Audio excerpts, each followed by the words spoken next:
नमस्कार, तपाईँ हेर्दै हुनुहुन्छ नेपाल पोस्ट। म गोविन्द सफगाई। आज मिति विक्रमसम्म 2079 साल कार्तिक 9 गते बुधबार, इस्वीसम्म 2022 अक्टोबर 26 तारिक। यसै गरी आज कार्तिक शुक्ल प्रतिपदा तिथि पनि परेको छ। विशेष गरी आज गोवर्धन पूजा, हली तिहार, नेपाल सम्मत 1143 प्रारम्भ, अन्तरलिङ्गी जनचेतना दिवस आजै परेको छ। विशेष गरी गोवर्धन पूजाको शास्त्रीय मान्यता के कस्तो रहेको छ त यस बारेमा जानकारी दिनेछौँ। हिजो लागेको ग्रहणको अवस्था के कस्तो रह्यो त यस बारेमा जानकारी। आगामी मक्सिर 4 गतेका चुनाव विशेष समाचारहरू, विभिन्न नेताहरूको भनाई, स्वास्थ्य सम्बन्धी जानकारी, मौसमको अपडेट सँगै आज दिनभरि कहाँ के हुँदैछ त शुभ बिहानी सँगै सम्पूर्ण अपडेटहरू लिएर उपस्थित भइसकेका छौँ। हामीलाई कुन ठाउँदेखि हेर्दै हुनुहुन्छ अनि कस्तो लाग्दैछ त हामी प्रति कुनै प्रतिक्रिया छन् भने कृपया तलको कमेन्ट बक्समा आफ्नो प्रतिक्रिया उल्लेख गर्न नभुल्नुहोला। आउनुहोस् समाचार सुरु गरौँ आजका मुख्य शीर्षकहरूबाट। आज गोवर्धन पूजा गरिँदै करिब 32 मिनटमा सकियो नेपालमा सूर्यग्रहण। पूर्वमा भेटिएको शङ्कास्पद वस्तु सेनाले गर्यो डिस्पोज। तिहारमा 13.5 करोडको पुष्पमाला कारोबार। महाकवि देवकोटाको 114औं जन्म जयन्ती मनाइयो। राष्ट्रपति तथा प्रधानमन्त्रीद्वारा तिहारको उपलक्ष्यमा शुभकामना सन्देश। जरिमाना नबुझाएका 369 जना सहित 550 जनाको नाम बन्द सूचीबाट हटाइयो। फेक फेसबुक पेज र ग्रुप चलाउनेलाई 1 लाख जरिमाना तिराउने निर्वाचन आयोगको चेतावनी। प्रतिनिधि सभाका उम्मेद्वारले 3 र प्रदेश सभाकाले 1 भन्दा बढी सम्पर्क कार्यालय खोल्न नपाउने। जनताको सहमतिमा उत्तर गङ्गा जलाशयुक्त परियोजना अघि बढाउने मन्त्री पौडेलको भनाई। परिवर्तन ल्याउन युवा पुस्तालाई ल्याउनै पर्ने कुन्ती पोखरेलको तर्क। विवेकशील साझा पार्टी नसकिएको अध्यक्ष बासकोटाको भनाई। एमसीसी नेपालको अहितमा छ र अब नेपाल युद्धमा फस्ने नारायणमान बिजुक्सेको भनाई। रूपन्देहीको विकास देश विकासको आधार भएको गृह मन्त्री खाँडको तर्क। एमालेको पहिलो चुनावी सभा दार्चुलामा हुने, जुच्चे नक्सा समेटिएको ठाउँबाट ओलीको देशव्यापी अभियान। सत्ता गठबन्धनको एकमात्र उद्देश्य एमाले सिद्धाउने रहेको ईश्वर पोखरेलको तर्क। ओलीसँग बहस गर्न देउवाको हैसियत नभएको महेश बस्नेतको टिप्पणी। सर्वोच्च अदालत तिहार र छठ पर्वमा बिहान 11 देखि दिउँसो 3 बजेसम्म खुल्ने। सोलखुम्बुमा क्यानाडाली नागरिक मृत भेटिए। सिन्धुपाल्चोकको तातो पानीमा कार्तिक स्नान मेला। घाँस काट्ने क्रममा करेन्ट लागेर पाल्पामा 1 जनाको ज्यान गयो। तिहारमा मौसम सफा रहने र बङ्गलादेशले नेपालसँग 50 मेगावाट बिजुली किन्ने। अब सुन्नुहोस् पुरा समाचार। आज गोवर्धन पूजा अर्थात् एम पञ्चकको चौथो दिन। काग, कुकुर, गाई हुँदै आजको दिन प्राचीन कृषि कार्यमा संलग्न जीव गोरुको पूजा गर्ने गरिन्छ। कृषि प्रधान देश नेपालमा आजको दिनले आफ्नो आनुवंशिक पहिचान गुमाएर साँडेबाट हल गोरुमा परिणत जीवले हाम्रो कृषि जीवनमा राखेको महत्त्वका कारण सम्झिने गर्दछ। भगवान श्री कृष्णले स्वर्गका राजा इन्द्रको क्रोधबाट गोकुल स्थित द्वारिका बासीमा आइपरेको अविरल वर्षाबाट निम्तिएको महाविपत्तिबाट बचाउन आफ्नो कान्छी औलाले गोवर्धन पर्वतलाई उठाएर त्यस मुनि द्वारिका बासीलाई ओत लगाएर बचाएको श्रीमद् भागवत गीतामा उल्लेख रहेको छ। भगवान श्री कृष्णसँग आजकै दिन इन्द्रले आफ्नो क्रोधयुक्त व्यवहार प्रति खेद प्रकट गरेको र माफी मागेको पनि उल्लेख गरिएको छ। आजको दिन श्री कृष्णले आफ्नो औलाले उठाउनु भएको त्यही गोवर्धन पर्वतको पूजा आजा गर्ने गरिन्छ। यसरी गोवर्धन पर्वतको पूजा आजा गर्दा गाई वस्तुको गोबरलाई नै गोवर्धन पर्वतको प्रतीकका रूपमा पुज्ने चलन रहिआएको छ। गोवर्धनका साथ आज गोरुको पनि पूजा गरिन्छ र यसका साथै आज कृषि औजारहरूको पनि पूजा गरिने दिन हो। श्रावणमा खेत जोतेर राखिएको हलो बीचमा खेतबारी खोस्रन निकालिने गरिन्छ र हलोसँगै हल गोरु पनि जोतिरहेका हुन्छन्। आजको दिन यी हल गोरु अनि हलोको पूजा गर्ने दिन हो। हलोको तलपट्टि जमिनलाई खोस्रिने धातुबाट बनेको चुच्चोलाई फाली भनिन्छ भने हलो र गोरुको काँधलाई जोड्ने काठलाई जुवा भनिन्छ। आजको दिन कृषि कार्यमा यी सम्पूर्ण उपकरणहरू लगायत गोठ, पराल अथवा खानेकुरा दिने, नादी, कुटी काट्ने, कँचिया, गणासी इत्यादिको पूजा गर्ने गरिन्छ।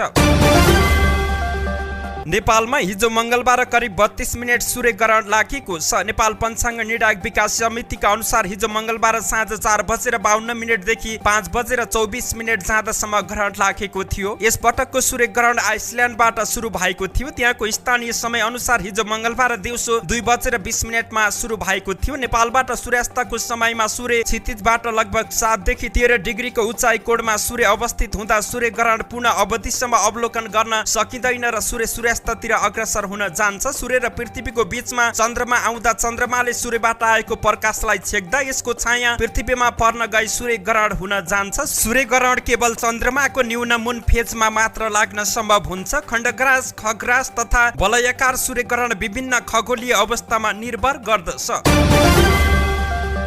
भरतपुरमा भेटिएको शंकास्पद वस्तु नेपाली सेनाको बम डिस्पोजल टोलीले निष्क्रिय पारेको छ। उक्त शंकास्पद वस्तुलाई सेनाको टोलीले हिजो साँझ डिस्पोज गरेको हो। चितवन प्रहरी प्रमुख एसपी नवराज अधिकारीले उक्त वस्तु तर्साउने नियतले राखिएको पाइएको बताएका छन्। उक्त वस्तु के यकिन गरिएको छैन। विज्ञहरूले अनुसन्धान गरेपछि मात्र थाहा हुन्छ उनले भने। तर्साउने नियतले राखिएको पाइएको छ। शंकास्पद वस्तु डिस्पोज गरिएसँगै पूर्व पश्चिम राजमार्ग खुल्ला भएको हो। फुलै फुलको पर्वका रूपमा लिइने तिहारमा 13 करोड 50 लाख रुपियाँ बराबरको पुष्पमाला कारोबार भएको छ। तिहारको समयमा करिब 24.5 लाख मालाको कारोबार हुने अनुमान गरिएको फ्लोरिकल्चर एसोसिएसन नेपाल फ्यानका अध्यक्ष मिनबहादुर तामाङले जानकारी दिएका छन्। यस वर्षको तिहारमा करिब 24.5 लाख माला खपत हुने हाम्रो अनुमान रहेको छ। त्यसमध्ये सयपत्रीको मात्रै 20 लाख मालाको माग रहेको तामाङले बताएका छन्। थोक मूल्यका आधारमा 13.5 करोड रुपियाँ बराबरको फुल र मालाको कारोबार हुने अनुमान रहेको छ। यद्यपि खपत र कारोबार रकमबारे वास्तविक तथ्याङ्क भने तिहारपछि मात्रै आउने उनको भनाइ रहेको छ। हिजो लक्ष्मी पूजाको दिन महाकवि लक्ष्मीप्रसाद देवकोटाको 114औं जन्म जयन्ती धुमधामका साथ मनाइएको छ। काठमाडौँको सञ्चार ग्राम स्थित त्रिमूर्ति निकेतनद्वारा हिजो मंगलबार आयोजित कार्यक्रममा त्यहाँ स्थित महाकवि देवकोटाको पूर्णकतको शालिगमा माल्यार्पण गरेर जन्म जयन्ती मनाइएको छ। त्यस अवसरमा साहित्यकारहरूले महाकवि देवकोटालाई समर्पित गरेर कविताहरू वाचन गरेका थिए। कार्यक्रममा वरिष्ठ साहित्यकार डाक्टर तुलसी भट्टराईले महाकवि देवकोटा नेपालको मात्रै नभएर अन्तर्राष्ट्रिय क्षेत्रमा समेत प्राप्त साहित्यकार भएको उल्लेख गरेका छन्। उनले देवकोटाले बनारस बसेर कष्टका साथ रचना गरेका साहित्यले ठुल्ठुला खण्ड काव्यको रूपमा लिएको पनि स्मरण गरेका छन्। राष्ट्रपति विद्यादेवी भण्डारीले तिहारको शुभकामना दिँदै सम्पूर्ण नेपालीको सुख शान्ति समृद्धि एवं उत्तरोत्तर प्रगतिको कामना व्यक्त गर्नु भएको छ। तिहार पर्वले सम्पूर्ण नेपालीहरू बीच आपसी सद्भाव भातृत्वको भावना अभिवृद्धि गर्दै राष्ट्रिय एकतालाई थप सुदृढ बनाउन मद्दत पुग्ने पनि उहाँको भनाइरहेको छ। यस्तै प्रधानमन्त्री शेरबहादुर देउवाले शताब्दीौं पहिलेदेखि चल्दै आएको तिहार हाम्रो विशिष्ट मौलिक पर्व भएको पनि बताउनु भएको छ। उहाँले यो मौलिक सांस्कृतिक पर्वले प्रकृति, मानव जीवन र प्राणी जगत बीचको सम्बन्धलाई उजागर गर्नुका साथै दिदीबहिनी तथा दाजुभाइ बीचको आपसी स्नेहलाई समेत प्रगाढ बनाउने मद्दत पुर्याउँदै आएको बताउनु भएको छ। प्रधानमन्त्री देउवाले सन्देश मार्फत तिहार र नेपाल सम्मत 1143 को शुभकामना व्यक्त गर्नु भएको छ। तिहारको अवसरमा खेलिने देउसी, भैलो लगायत सांस्कृतिक नाचगानले शान्ति, सद्भाव, एकता र भाइचाराको भाव अभिवृद्धि गर्ने महत्त्वपूर्ण योगदान पुर्याएको पनि उहाँको भनाइ रहेको छ। निर्वाचन आयोगले निर्वाचन कानून तथा आचार संहितामा उल्लङ्घनमा परि जरिमाना नबुझाएका 369 सहित 550 जनाको नाम बन्द सूचीबाट हटाउने निर्णय गरेको छ। उपसचिव एवं सहायक प्रवक्ता कमल भट्टराईले हिजो मंगलबार जारी गरेको विज्ञप्तिमा प्रतिनिधि सभा र प्रदेश सभा सदस्य निर्वाचनका लागि समानुपातिक तर्फ दलहरूले पेश गरेको बन्द सूचीमा नाम समावेश भएका 6457 जना उम्मेद्वार मध्ये 550 जनाको नाम बन्द सूचीबाट हटाइएको उल्लेख गरिएको छ, जसमा निर्वाचन कानून तथा निर्वाचन आचार संहिता बमोजिम तोकिएको जरिमाना नबुझाउने 369 जना रहेका छन्। उम्मेद्वारहरूका सम्बन्धमा परेको दाबी विरोध उप जाँचबुझबाट थप 181 जनाको नाम सूचीबाट हटाइएको छ। 181 जना मध्ये लाभको पदमा बहाल रहेका 1 जना र कालो सूचीमा रहेका 1 जना व्यक्तिको नाम पनि सम्बन्धित दलले पेश गरेको बन्द सूचीबाट हटाउने निर्णय गरेको आयोगको विज्ञप्तिमा उल्लेख रहेको छ। निर्वाचन आयोगले फेक फेसबुक पेज र ग्रुप चलाउनेलाई 1 लाख जरिमाना तिराउने चेतावनी दिएको छ। आयोगले एक विज्ञप्ति जारी गर्दै फेसबुक पेज र ग्रुपबाट निर्वाचनमा उम्मेद्वार रहेका दलका नेताबारे विभिन्न अभिव्यक्ति तथा भ्रामक र द्वेषपूर्ण श्रव्य र दृश्य सामग्री प्रकाशन भएको प्रति गम्भीर ध्यान आकर्षण भएको जनाउँदै यस्तो चेतावनी दिएको छ। आयोगले यस्ता झुट फेसबुक पेज र ग्रुप सिर्जना गरी दलका नेता विरुद्ध प्रचार प्रसार गर्ने कार्य विद्युतीय इलेक्ट्रोनिक कारोबार ऐन 2063 को दफा 47 निर्वाचन कसुर तथा सजाय ऐन 2073 को दफा 23 को उपदफा 1 तथा निर्वाचन आचार संहिता 2079 को दफा 4 को खण्ड या ट ठ र ङ को प्रतिकूल रहेको जनाएको छ। उल्लेखित कसुर गर्ने व्यक्तिहरूलाई 1 लाख रुपैयाँसम्म जरिमाना वा 5 वर्षसम्म कैद वा दुवै सजाय हुने व्यवस्था रहेको हुँदा झुट फेसबुक पेज र ग्रुप तत्काल हटाई यसपछि यस किसिमका गतिविधि नगर्न आयोगले आग्रह गरेको छ। साथै उक्त फेसबुक पेज र ग्रुप तत्काल नहटाइए प्रचलित कानुन बमोजिम कारबाही गर्ने चेतावनी समेत दिएको छ। प्रतिनिधि सभाका उम्मेद्वारहरूले कम्तीमा 3 वटा निर्वाचन कार्यालय खोल्न पाउने भएका छन्। प्रतिनिधि सभा सदस्य पदको उम्मेद्वारले आफ्नो निर्वाचन क्षेत्रमा प्रदेश निर्वाचन क्षेत्रलाई समेट्ने गरी बढीमा 3 वटा सम्पर्क कार्यालय खोल्न सक्ने भएका छन्। यस्तै प्रदेश सभा सदस्य निर्वाचन प्रणालीतर्फ प्रदेश सभा सदस्य पदको उम्मेद्वारले 1 वटा सम्पर्क कार्यालय खोल्न सक्ने निर्वाचन आयोगले जानकारी दिएको छ। प्रतिनिधि सभा सदस्य तथा प्रदेश सभा सदस्य समानुपातिक तर्फ बन्द सूचीमा उम्मेदवारी पेश गरेका दलले प्रतिनिधि सभा सदस्यको निर्वाचन क्षेत्रमा 1 वटा सम्पर्क कार्यालय खोल्न सक्नेछन्। प्रतिनिधि सभा सदस्य तथा प्रदेश सभा सदस्य तर्फ उम्मेदवारी दिई निर्वाचन चिन्ह प्राप्त गरिसकेपछि त्यस्ता उम्मेदवारले अन्य कुनै उम्मेदवारलाई समर्थन गरेको भएमा त्यस्ता उम्मेदवारले सम्पर्क कार्यालय स्थापना गर्न पाउँदैनन्। राजनीतिक दल वा उम्मेदवारले सम्पर्क कार्यालय स्थापना गरेको जानकारी निर्वाचन अधिकृतको कार्यालय, जिल्ला प्रशासन कार्यालय, जिल्ला प्रहरी कार्यालय र जिल्ला निर्वाचन कार्यालयमा तुरुन्त उपलब्ध गराउनु पर्नेछ। शिक्षा, विज्ञान तथा प्रविधि मन्त्री देवेन्द्र पौडेलले उत्तरगंगा जलाशयुक्त परियोजना अघि बढाउने बताएका छन्। हिजो मंगलबार ढोरपाटा नगरपालिका वडा नम्बर 8 र 9 मा चुनावी सभालाई सम्बोधन गर्दै उनले स्थानीयसँग सहमति गरेर परियोजना अघि बढाउने बताएका छन्। उत्तरगंगा जलाशयुक्त परियोजना स्थानीयहरूको जग्गाको मुआब्जा सम्बन्धी अन्यललाई टुङ्गाएर अघि बढाउँछौ उनले भने। यो वर्ष पनि सरकारले 2 करोड बजेट विनियोजन गरेको छ। स्थानीयहरूको सहमतिमै उत्तरगंगा जलाशयुक्त परियोजना अघि बढाउने उनले मध्यपहाडी लोकमार्गको अक्षती बिउ खण्डको सडकको कामका लागि मन्त्रालय र व्यवसायी ठेकेदारलाई नियमित खबरदारी गरेको भन्दै कालोपत्री चाँडै गर्ने मन्त्रालयले आश्वासन दिएको पनि बताएका छन्। देशका धेरै विद्यालयमा आईसीटी सहितको भवन बनिरहेको बताउँदै विद्यार्थीलाई प्रविधिसँग जोड्न इन्टरनेटको आवश्यक हुने भएकाले मन्त्रालयले सबै सार्वजनिक विद्यालयमा इन्टरनेटको सुविधा पुर्याउने योजना सहित प्रक्रिया अघि बढाएको उनले बताएका छन्। काठमाडौँ क्षेत्र नम्बर 2 की प्रतिनिधि सभा सदस्य उम्मेद्वार कुन्ती पोखरेलले देशमा एक लेभलको परिवर्तन ल्याउन युवा पुस्तालाई नेतृत्वमा ल्याउनै पर्नेमा जोड दिएकी छिन्। उनले हिजो मंगलबार रापरपा काठमाडौँ क्षेत्र नम्बर 2 द्वारा कोटेश्वरमा आयोजित दीपावली र छठ पर्वको उपलक्ष्यमा शुभकामना आदान प्रदान तथा अन्तर्क्रिया कार्यक्रममा यस्तो बताएकी छिन्। उनले पार्टीगत नभनी 2 पटक सांसद मन्त्री भइसकेका बुवा आमा समानका पुस्तालाई विदा गरेर युवा पुस्ता ल्याउन जरुरी रहेको पनि बताएकी छिन्। पोखरेलले भनिन् अहिले विद्यालयहरू बेरोजगार युवा उत्पादन गर्ने फ्याक्ट्री भएका छन्। बेरोजगार युवा उत्पादन गर्ने बाहिर पठाउने रेमिट्यान्सले देश चलाउने नेताहरूको बानी भइसक्यो। उनले देशका उद्योग धन्दा कल कारखाना बन्द भएको प्रति आक्रोश पोख्दै आफू कपडा व्यवसायी भएकाले कपडा तयार गर्न सियोदेखि बटन धागोसम्म सबै बाहिरैबाट ल्याउनु परेको अनुभव रहेको सुनाएकी छिन्। विवेकशील साझा पार्टीकी अध्यक्ष समीक्षा बास्कोटाले विवेकशील साझा सकियो भन्ने भ्रमपूर्ण प्रचार गरिएको बताएकी छिन्। हिजो मंगलबार ललितपुरमा आयोजित पत्रकार सम्मेलन तथा चुनावी प्रतिबद्धता सार्वजनिक तथा उम्मेद्वार अन्तर्क्रिया कार्यक्रममा बोल्दै उनले यस्तो बताएकी हुन्। अध्यक्ष बास्कोटाले चुनावको मुखमा पार्टीमा केही उथलपुथलका गतिविधि भए पनि पार्टी अझै सशक्त भएर चुनावमा लागेको दाबी गरेकी छिन्। उनले पार्टीले आउँदो प्रतिनिधि र प्रदेश सभा सदस्य चुनावमा समानुपातिक तर्फ सातै प्रदेशमा उम्मेदवारी दिएकाले सबै मतदाताले पार्टीलाई जिताउन सहयोग गर्ने अपेक्षा राखेको पनि बताएकी छिन्। उनले भनिन् बाहिर सामाजिक सञ्जाल र मिडियामा विवेकशील साझा सकियो भन्ने आउँछ, यिनी कतै केही छैनन् भन्ने छ, तर त्यस्तो होइन। विवेकशील साझा सकिएको छैन। चुनावको मुखमा पार्टीमा उथलपुथल भयो। हामी विवेकशील साझा चुनाव चिन्ह तराजु लिएर मैदानमा आएका छौँ। साथै प्रदेशमा समानुपातिकका उम्मेद्वार रहेका छौँ। हामी 5 वर्षमा आत्तिएका छैनौँ, थाकेका छैनौँ। यो यात्रा निरन्तर अघि बढिरहने पनि उनले जिकिर गरेकी छिन्।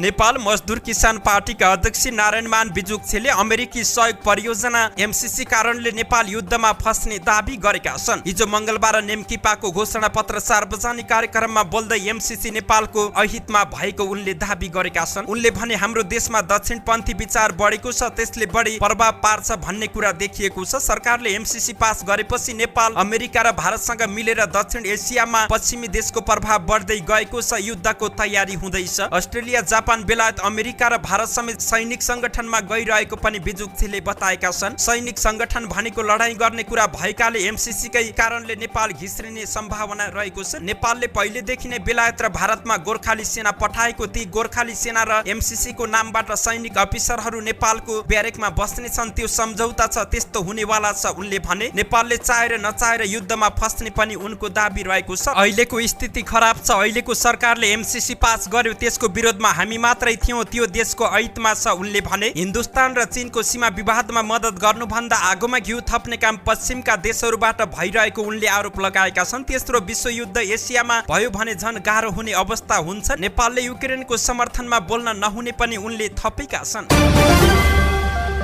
गृहमन्त्री बालकृष्ण खाँडले रूपन्देहीको विकासले समग्र देश विकासको आधारशिला खडा गर्ने बताएका छन्। गौतम बुद्धको जन्मस्थल लुम्बिनी स्थल मार्ग हुँदै सबैभन्दा बढी पर्यटक भित्रिने बेलैया नाका, दोस्रो ठुलो भन्सार नाका, गौतम बुद्ध अन्तर्राष्ट्रिय विमानस्थल, विशेष आर्थिक क्षेत्र सेज लगायत राष्ट्रिय तथा अन्तर्राष्ट्रिय महत्त्वका आयोजना तथा सम्पदाहरू रहेकाले रूपन्देही देशको प्रमुख आर्थिक केन्द्र समेत बन्ने उनको भनाइ रहेको छ। रूपन्देही क्षेत्र नम्बर 3 बाट 5 दलीय गठबन्धनका उम्मेद्वार रहेका कांग्रेस नेता खाँडले गठबन्धन द्वारा भैरवामा आयोजित कार्यक्रममा रूपन्देहीमा आर्थिक तथा पर्यटकीय पूर्वाधार विकास जति धेरै गर्न सकियो त्यति नै समग्र मुलुकको विकासका लागि कोसे ढुङ्गा हुने पनि उनले बताएका छन्।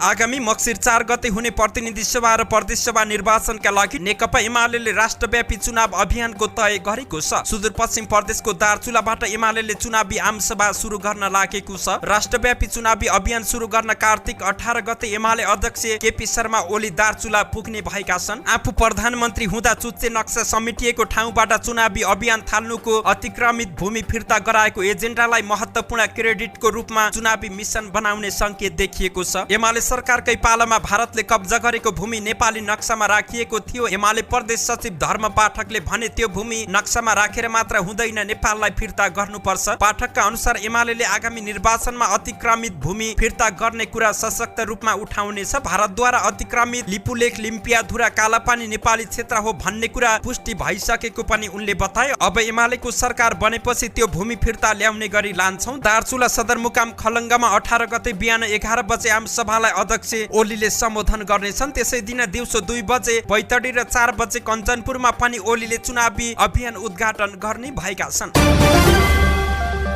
नेकपा एमालेका वरिष्ठ उपाध्यक्ष ईश्वर पोखरेलले सत्ता गठबन्धनको एकमात्रै उद्देश्य एमाले सिद्धाउने मात्रै रहेको आरोप लगाएका छन्। हिजो मंगलबार काठमाडौँमा न्यूज एजेन्सीसँग कुरा गर्दै उपाध्यक्ष पोखरेलले गठबन्धनको दृष्टिकोण, उद्देश्य, कार्यक्रम र गन्तव्य नरहेको पनि टिप्पणी गरेका छन्। एमालेको उद्देश्य राजनीतिक स्थायित्व, मुलुकको विकास र हित मात्रै रहेकाले जनताले विश्वास गर्ने पनि उनको तर्क रहेको थियो। नीतिहीन, सिद्धान्तहीन र अस्थिरता सिर्जना गर्नेलाई पाखा लगाएर मुलुकलाई विकासको बाटोमा अघि बढाउनु पर्नेमा पोखरेलको जोड रहेको छ। तिहार लगत्तै एमाले पार्टीको घोषणा पत्र सार्वजनिक गर्ने भन्दै उनले यसअघि एमाले सरकारले गरेका काम र भावी योजनाहरू घोषणा पत्रमा तालिकाबद्ध रूपमा आउने पनि बताएका छन्। अहिले पनि मुलुकको राजनीतिलाई प्रदूषित गर्ने अपराधिक धन्दा चलिरहेको भन्दै पोखरेलले त्यसले सिर्जना गरेका भ्रमहरूलाई एमाले चिर्ने समेत दाबी गरेका छन्। यसैगरी नेकपा एमालेका नेता तथा भक्तपुर 2 का उम्मेद्वार महेश बस्नेतले आफ्ना नेता कार्यकर्तालाई चुनावी युद्धमा होमिन निर्देशन दिएका छन्। भक्तपुरमा आयोजित चुनावी कार्यक्रमलाई सम्बोधन गर्दै उनले घर घरमा पुगेर जनताको समस्या र आलोचना बुझ्न निर्देशन दिएका छन्। उनले भने चुनावलाई युद्धका रूपमा लिएर मैदानमा होमिन हामी तयार भइसकेका छौं। घर घरमा पुगेर जनताको समस्या आलोचना सबै सुन्नुपर्छ। उनले गएको 5 वर्ष आफ्नो कार्यकाल सफल भएको पनि दाबी गरेका छन्। एमाले नेतृत्वको सरकारले हालको बजेट काटेर भक्तपुरको विकास रोकेको पनि उनको आरोप रहेको छ। देश निर्माण र विकासको भिजन केपी ओलीसँग मात्रै भएको उनले बताए। उनले भने हामीले ओलीलाई आगामी प्रधानमन्त्रीको रूपमा अगाडि सारेका छौं, गठबन्धनले सार्न सकेको छैन। ओलीले जनतासँग सिधै जोडिन टेलिफोन गर्नुभयो। ओलीले देउवालाई आफूसँग बहस गर्ने हो भनेर सोध्दा बोल्न सकेनन्। ओलीको देश बनाउने भिजन बारे 2 घण्टासम्म निरन्तर बहस गर्न सक्नुहुन्छ। देउवाले 2 मिनेट बोल्न सक्दैनन्। उनको त्यो हैसियत र दृष्टिकोण छैन। भारतले गरेको नाकाबन्दीलाई गठबन्धनका नेताहरू बोल्न नसकेको बेलामा ओलीले डटेर सामना गरेको पनि उनले बताएका छन्। ओलीले नै आफ्नो गुमेको भूमि फिर्ता ल्याउन पहल गरेको बताए। उनले भने हामीले ल्याएको चुच्चे नक्सा गठबन्धन सरकार आएपछि बुझ्ने भएको छ। सर्वोच्च अदालत तिहार र छठ पर्वमा पनि बन्दी प्रत्यक्षीकरणको रिट निवेदन सुनवाईका लागि बिहान 11 बजेदेखि दिउँसो 3 बजेसम्म खुल्ने भएको छ। सर्वोच्च अदालत 13 गतेसम्म पूर्ण रूपमा बन्द रहने भए पनि शनिबार र भाइटिकाको दिन बाहेक अन्य दिन बन्दी प्रत्यक्षीकरणको रिट निवेदन सुनवाईका लागि खुल्ला हुने अदालतका प्रवक्ता विमल पौडेलले जानकारी दिनुभएको छ। न्याय प्रशासन ऐन 2073 मा बिदाको दिनमा पनि बन्दी प्रत्यक्षीकरणको रिट निवेदनको सुनवाई गर्ने व्यवस्था रहेको छ। अदालत पूर्ण रूपमा भने तिहार र छठ पर्व पछि मात्र खुल्ने बताइएको छ। सोलखुम्बुमा एकजना विदेशी नागरिक मृत भेटिएका छन्। महाकुलुङ गाउँपालिका वडा नम्बर 1 मा क्यानाडाका नागरिक 52 वर्षका डानियल क्लाउन्टर मृत भेटिएको जिल्ला प्रहरी कार्यालय सोलखुम्बुले जानकारी दिएको छ। प्रहरीका अनुसार मेरापिक हिमाल आरोहण गरेर फर्किएका क्लाउन्टर एक होटलमा सुतेकै ठाउँमा मृत भेटिएका हुन्। उनको शव हेलिकप्टरबाट लुक्ला ल्याएर कानुनी प्रक्रिया पूरा गरी काठमाडौँ पठाइएको छ।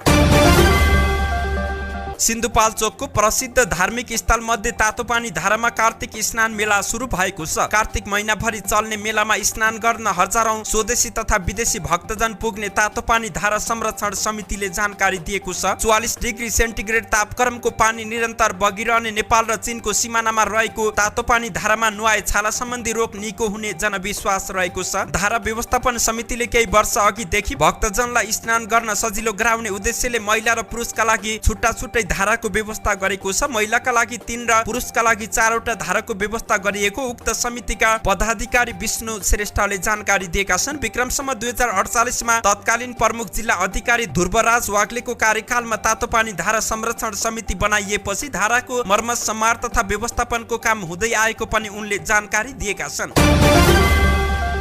पाल्पामा करेन्ट लागेर एकजनाको ज्यान गएको छ। घाँस काट्न घर नजिकैको दबदबेको रुखमा चढ्दा करेन्ट लागेर रामपुर नगरपालिका 9 जबकादीका 29 वर्षीय विष्णुबहादुर श्रेष्ठको ज्यान गएको छ। हिजो मंगलबार बिहान 10 बजेतिर रुखमा चढेर घाँस काट्ने क्रममा 81 3 फेजको लाइन छुन गई करेन्ट लागेर भैँमा खसेका विष्णुबहादुरलाई उपचारका लागि युनाइटेड मिसन अस्पताल पाल्पामा पठाए पनि डाक्टरले मृत घोषणा गरेको जिल्ला प्रहरी कार्यालय पाल्पाले जानकारी दिएको छ।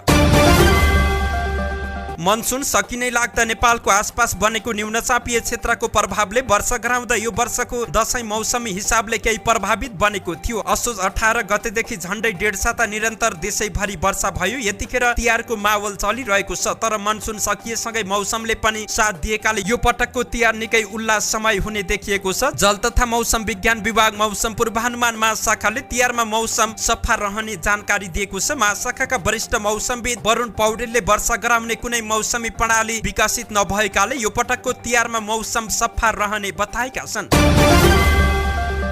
बंगलादेशले नेपालसँग 50 मेगावाट बिजुली खरिद गर्ने भएको छ। प्रधानमन्त्री शेख हसिनासँग बंगलादेशका लागि नेपालका राजदूत घनश्याम भण्डारीले हिजो गर्नु भएको शिष्टाचार भेटवार्तामा प्रधानमन्त्रीले यो विषय जानकारी गराउनु भएको हो। सन् 2040 सम्म बंगलादेशले 9000 मेगावाट बिजुली खरिद गर्ने यसअघि नै सार्वजनिक गरिसकेको छ। बंगलादेशले भारतीय कम्पनी राब जीएमआरले निर्माण गर्ने माथिल्लो कर्णाली जलविद्युत आयोजनाबाट 500 मेगावाट बिजुली लैजाने सहमति गरेको छ। शिष्टाचार भेटमा शिक्षा, पर्यटन, ऊर्जा, व्यापार र पार वहन लगायतका विषयमा कुराकानी भएको बंगलादेशमा रहेको नेपाली दूतावासले जानकारी दिएको छ। त्यस अवसरमा राजदूत भण्डारीले पछिल्लो 50 वर्षमा सरकारी र दुई देशका जनता बीचको सम्बन्ध निरन्तर समृद्धि हुँदै गएको, एकअर्का देशबीचको सहकारीका साथै असल छिमेकीको सम्बन्ध रहेको पनि जानकारी दिनु भएको छ। धन्यवाद। यस्तै ताजा समाचारको लागि नेपाल पोस्ट हेर्दै गर्नुहोला।